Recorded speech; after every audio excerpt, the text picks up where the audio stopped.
We're going to begin to take a look today at the next competency of leadership, which is team development and empowerment. This particular competency really is focused externally on how you develop and build your team and build your staff. Now let's start this little bit of a journey with three critical definitions. Those definitions are going to be dumping, delegation, and empowerment. First of all, dumping is that process of giving somebody else a task simply because you don't want to do it. There's no strategic value to that task, there's no organizational value to that task, and there's certainly no developmental value to the individual that's going to perform it.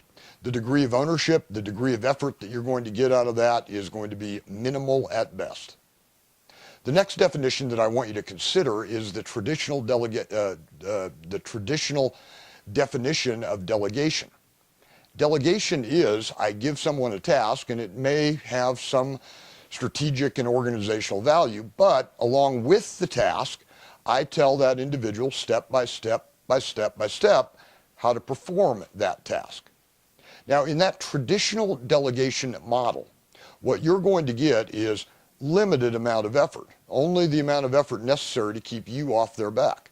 You're going to get very little ownership, very little accountability, and certainly no engagement or innovation along the way. The other final definition that I want you to consider for today, and we'll work on each of these kind of individually, but the other definition I want you to consider is the definition of real empowerment. Real empowerment is providing someone a task where you define the key outcomes. Usually that's things like the deadline or the deliverable itself. And then rather than giving them step-by-step procedural or process instructions, you just turn them loose. Now you give them some key boundaries, things like,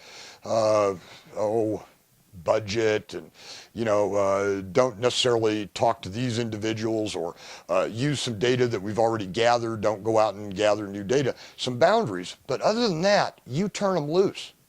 In that particular model of empowerment or empowered delegation, you get a significantly higher degree of ownership, engagement, innovation, risk-taking, ownership, and the level, plain and simply, the level of effort that they give you in that process because they own it and they want to deliver it is significantly higher.